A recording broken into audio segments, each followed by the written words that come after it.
So in this video, we're comparing the new Insta360 GO Ultra against the Pocket 3 from DJI. Now, both of these cameras are designed specifically for vlogging, but one of them can do so much more than the other. So we're going to compare these two powerhouses against each other in this video and sort of try and get to the bottom of which one should you buy and which one I prefer.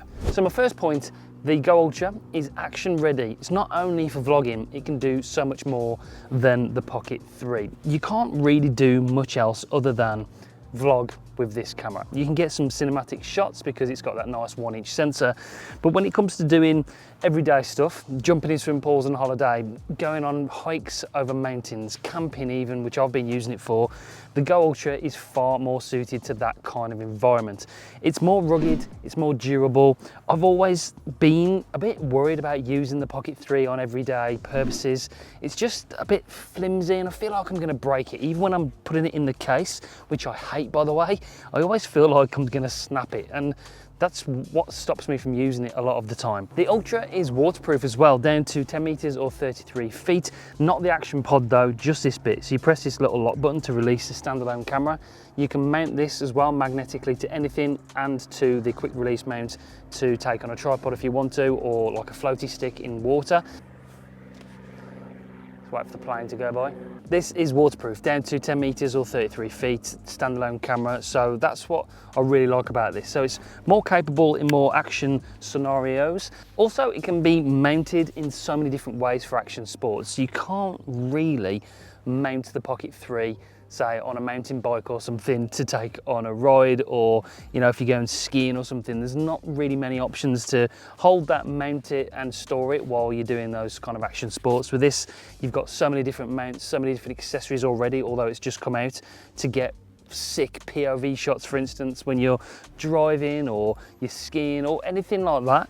It's just more suited to action sports. So the GO Ultra is also compatible with Apple Watch and Strava for uploading your GPS data to overlay it on your footage if you want to do that as well. The Ultra also has a wider field of view of 156 degrees compared to 108 degrees with the Pocket 3, even with the wide angle lens on there. I've put the wide angle lens on there just to make it slightly fair, because when I'm vlogging in a minute in the test, you'll see I wanted to kind of match the footage up. But yeah, it's for vlogging. I think we're going to talk about that in a second. It's not wide enough. You've got a really wide field of view on the Ultra of 156 degrees, which is great. So it gets everything in frame. You don't really have to worry about yourself not being in frame. So overall, I think the new GO Ultra is just the better all-round camera for every kind of scenario you're going to find yourself in. That's why I'm going to be taking this on holiday next week. Bit of a vlogging test for you. We've got the Ultra on the left-hand side here and the Pocket 3. As you can see, there's a big difference in the field of view, and I'm actually using the wide angle lens with the Osmo Pocket 3. Of course, you've got the 1-inch sensor on the Pocket 3, which does give it a nice, pleasing image quality. I'm a massive fan. I've been using this now for probably 2 months, the Ultra. I've taken it recently to Madeira and I've been so impressed with the image quality. It looks very, very good. And I really do prefer the field of view. This is max, both in 4K 30. And I just really prefer the way that the Ultra looks, to be honest with you, with the field of view, for vlogging especially, considering both of these are designed specifically for vlogging. For me, with the flip-up screen, and of course you've got the rotating screen on the Pocket 3, I just think the Ultra, just for me, would be the one I'd pick up for vlogging in particular, if we're talking about vlogging. Yeah, low light as well, really good on the Osmo Pocket 3 because that 1-inch sensor just lets in more light. You've now got pure video mode though as well on the Ultra. So yeah, it just depends on what you want to use these cameras for, really. Walking and talking, I just really prefer this. I'm just like literally arm's length with the Pocket 3 and arm's length no selfie stick with the Ultra as well. So this is kind of the field of view and the image quality you can sort of expect if you use it just for this purpose. Stabilization, flow state on the Ultra. And if we're walking and talking like this, if I turn around and I do a bit of an angry walk, the Ultra is going to be more stable because it's a digital stabilization. You've only got 3-axis mechanical stabilization on the Pocket 3, and you tend to get that up and down motion a little bit more with a gimbal like this. So stabilization, again, for me is better because this is leaning towards like a vlogging action camera as well. You can use it for more action sports as well and POV stuff. So again, when it comes to stabilisation, field of view, the Ultra for me is just a bit of a better option.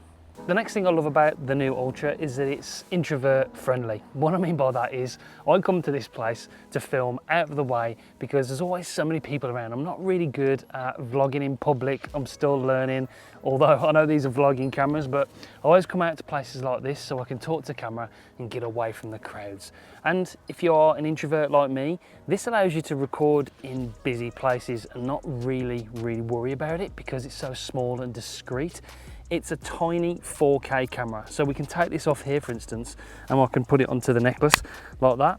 It comes in black and white, I think. No, I've got the black version. I presume they're going to do it in white as well, because I have done it in white in previous versions. So it just blends in with your t-shirt. You can press the button on here to start recording, and it's got quick capture, so it starts recording now. Another feature I love about it, it's got this tally light on the front, so you can look down and you can see that it's recording with the red flashing light, so that's cool. So it's kind of small, it's 53 grams, and compared to 179 grams of this Pocket 3 on its own without the battery handle. So it's small, light, and allows you to do things like this hands-free. And that's what I like about the fact this is an introvert-friendly camera. It's great, so that's turned off as well when you stop the quick capture. Even with this, with the screen up, it's like a little mini point and shoot. So you can just go camera only, action pod, like this vlogging, like so, and it's just small. It's not going to be in your face. If you're carrying this around, this is quite big with the tripod on the battery handle on there, and you're walking around, people are going to notice you're using a camera, and it just draws attention to yourself. So if you're an introvert like me, the Go Ultra is the way to go. I love the Pocket 3 for cinematic, nice, smooth shots, but this is my creative powerhouse.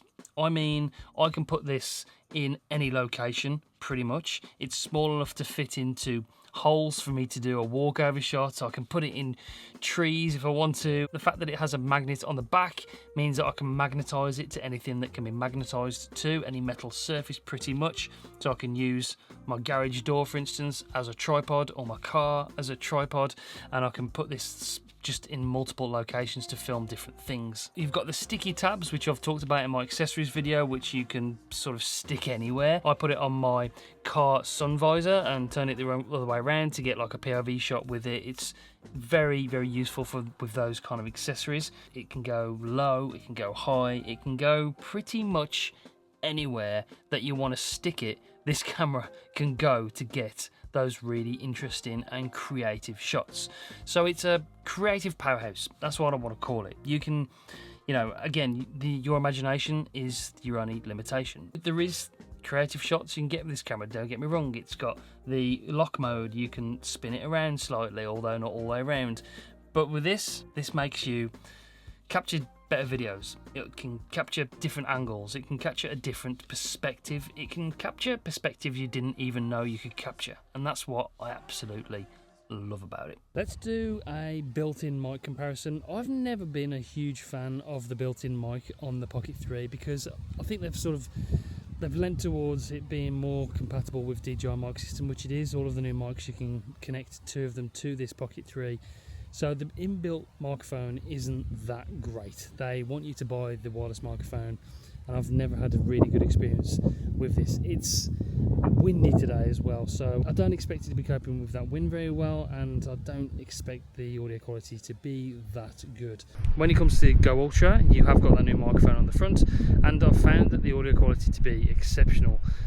Despite its limitations, how small it is, the audio quality is very good. You've got some really interesting I can never say algorithms. You've got some really advanced algorithms inside of this for the audio, and it really does make a big difference. The audio quality, especially standalone, no external mic or anything, is exceptional. It really is. So yeah, that's a inbuilt audio quality test. Another thing I've had lots of fun doing is filming my driving, whether it's driving the truck in the day or driving the car on the night.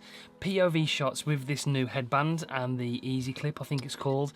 This is fantastic. This just sort of clips onto the headband. You can release it by pressing this little trigger. So just press that, it comes off. So you can sort of magnetize this to other places as well, but it is designed to work with this primarily. It clips into there like that. And then you can put the Go Ultra on this headband, like so, like that, and you can tilt it up and down and get some really good shots with the Go Ultra for driving. It's the best way I've found of filming your driving. It's the perfect angle in ultra wide 4K 30. It just looks fantastic. Yeah, that is one POV option. You've also got the magnetic pendant, which is redesigned this year, which rotates so you can change the angle, so it's a bit up and down like so. You can also use that vertically or horizontally for different kind of video formats.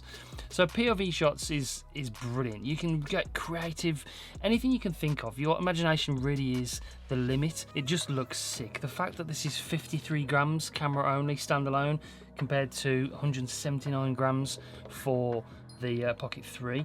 There isn't really any options to mount this hands-free. I mean, you could, but it's just a bit big and cumbersome for that kind of shot. This is so small and light and portable, it just makes getting those kind of really creative POV shots really easy.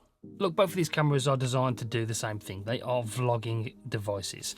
And whilst I really like the Pocket 3, I love the image quality, although with my testing against the Ultra in this video, it looks like just a little bit washed out. I've been recording in just standard normal color profile, and I don't know if it's like the wide angle lens making a difference to the footage, but it looks, I don't know, the colors look a little bit weird, and compared to this, I just prefer, with my eyes, the Ultra image. I prefer the field of view, I prefer the ruggedness, I prefer the portability, the point of view shots you can get with this camera, the accessories are just, there's just so many to choose from, and for me it's just the best sort of vlogging travel camera that you can buy at the moment. This is the one I took to Madeira with me on a recent trip, and it was an absolute joy to use in all sorts of different kind of scenarios. So I really love the Ultra.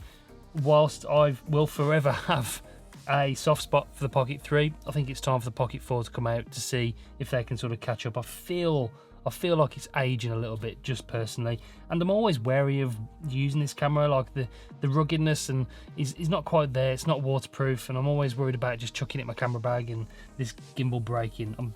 I am just a little bit wary of using it, and I don't get that with the Ultra. So anyway, both great cameras. It's totally down to you which one you want to buy, but in my opinion, the Ultra is the one to go for. If you want to grab either of these, there'll be links in the description down below, and if you like these kind of videos, make sure that you check out this one over there, and you might like that one over there as well. Thanks for watching, guys. See you soon. Bye.